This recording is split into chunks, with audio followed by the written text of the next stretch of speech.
It's news time. Information is power. Be current. The news headline: 2023 presidency. Nnamdi Kanu weakens Southeast chances of producing credible candidates. The news in full. As founding member of the Arewa Consultative Forum, ACF, and elder statesman, Alhaji Tanko Yakasai says the secessionist agitation by the embattled leader of the proscribed indigenous people of Biafra, IPOB, Nnamdi Kanu, weakens the chances of the Igbo people to produce a credible presidential candidate in 2023 general elections.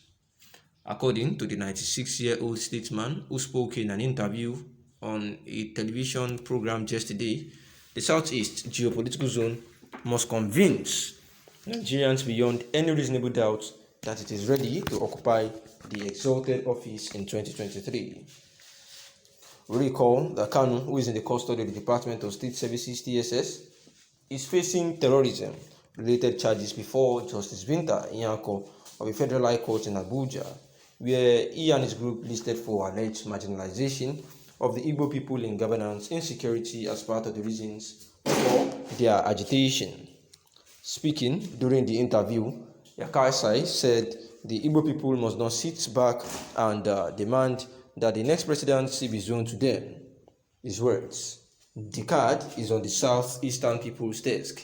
It is up to them to try to reach out.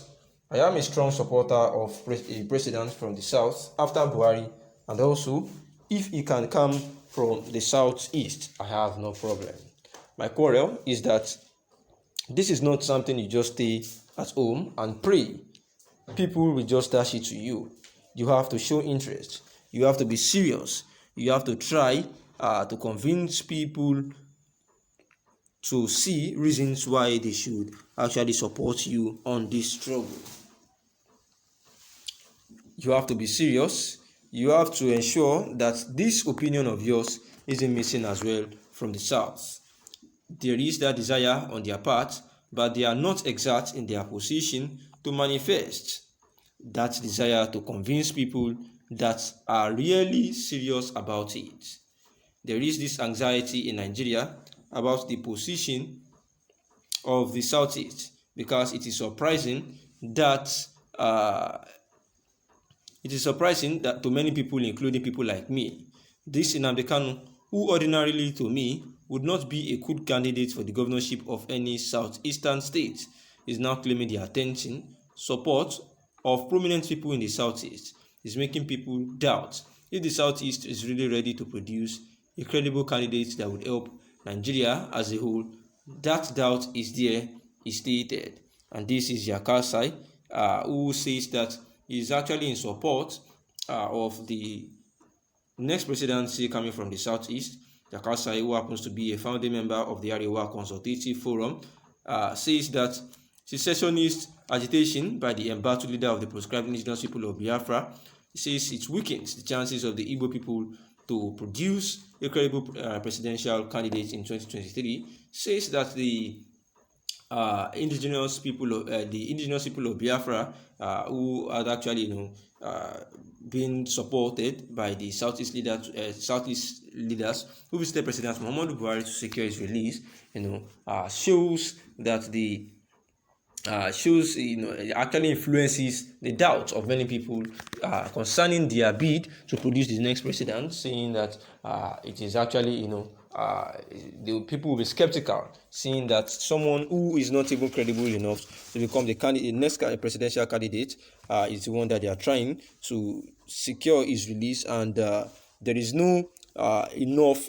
evidence to show that they want the next president. And this is not just a word of the mouth. They have to continue to prove to people that they are serious about their desire to produce the next president of the country, and they need to convince many people that they are really up to task. And this Yakasai says that is missing from the southeast part of the country. Also, Bola Ahmed Tinubu, an analysis saying perhaps he would be able to emerge as the next president of the country. And this is an analysis by one of the public analysts, trying to remember that at the time Asiwaju was sidelined, and it was when it dawned on them that they can't win the re-election. That is, some stakeholders as at then, and it was at the Lagos wedding that Bukola Saraki organized Abba Kyari, who came to reach out to Asiwaju Bola Ahmed Tinubu, and it was decided that they should look for an alternative candidate in the southwest, and they didn't want the vice president for two reasons. The removal of the DG of DSS was considered as an internal sin, and that they couldn't trust him with the power. The second reason was that he broke the deadlock for appointing Justice Onogen as Chief Justice. Since they don't trust the vice president, they decided to look elsewhere. They saw a willing candidate in Dr. Kayode Fayemi, who was a minister at the time. The cabal led by late Abba Kyari started grooming him, and they were instrumental in his contesting and winning the governorship election of Ekiti State. They were confident that they have caged Tinubu and scuttled his plans to be president. Then fate intervened. Abba Kyari lost his life due to complication from COVID-19 pandemic. Ismaila Funtua also died. All the powerful Maman Daura started experiencing health challenges, and his power and influence waned. In a twist of the fate, the roadblock on the ways to Tinubu's presidency disappeared. Tinubu became a beautiful bride again. Perhaps the most powerful person in government now is Attorney General Abubakar Malami because of his closeness to President Muhammadu Buhari, but it doesn't have the political clout to stop a Tinubu train. The caretaker chairman of APC, Governor Buni, is not a Tinubu supporter. Likewise, Governor Abubakar Bagudu and Governor El Rufai, but most of them and other influential governors, especially the powerful governor of Kano and Katsina states, are very strong Tinubu supporter. Tinubu's influence in the party is real, and if there is a primary today in APC so as to who should be the presidential candidate of the party, Tinubu would win hands down. His image and influence in the party are very huge. So what could stop Tinubu from becoming the president of 2023 election? Tinubu himself is the only person that can stop this mission. He stands a very good chance of becoming the next president if his health permits him. Though he went for knee surgery, which was major, he seems to have recovered really well. If he stays healthy, then the road is almost clear for him. But some people insist that Tinubu still has some health challenges, and this might stop him from running.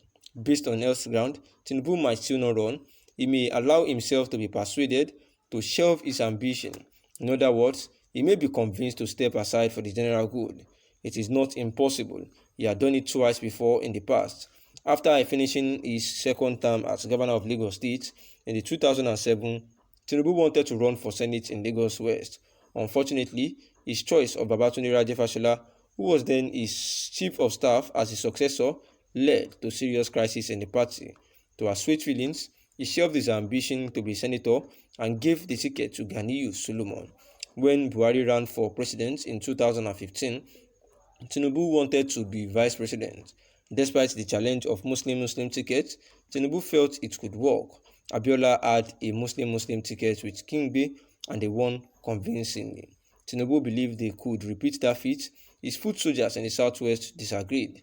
They felt a Muslim ticket would be suicidal, and they boldly told Asiwaju at a meeting that was called. They advised him to pick a Christian instead.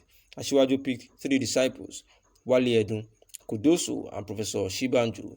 The consensus was for Professor Shibanju because of the Redeemed Church, Christian Church of God connection. Prof is a pastor at the Redeemed Christian Church of God, and that was how Asiwaju Bola Ahmed Tinubu gave the slot and shelved his ambition for vice president and nominated Professor Yemi Oshibanjo.